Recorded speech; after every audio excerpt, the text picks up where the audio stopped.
Hello. So ito is map sensor ang tawag kay man diyan. So madali lang po maglinis ito gamit ng Ito yung sa terminal. pati terminal ito. Yun. Ito yung ginamit ko. Ayan, throttle air intake body, throttle body air intake. Ito po yung panlilinis. Dito pwede na rin po ito tsaka sa throttle.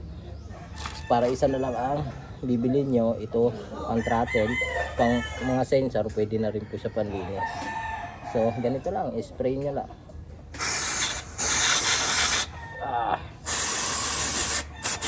Matapang pala to,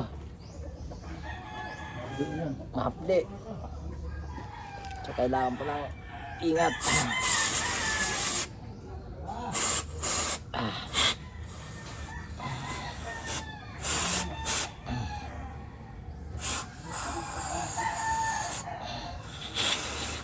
Okay na.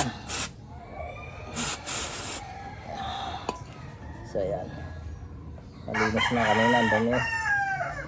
So dito napakadumi, yung in-spray ko nawala.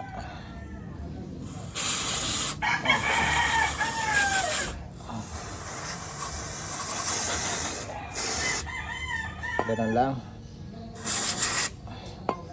Good. Linis na.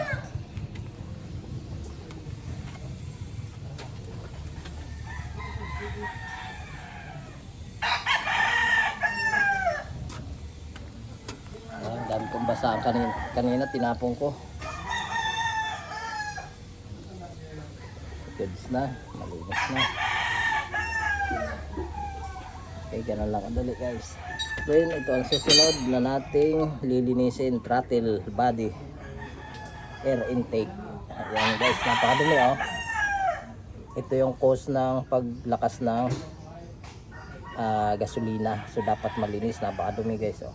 So ito lang ang panlinis, spray lang nito, ganun lang kadali. Ayan, spray na natin.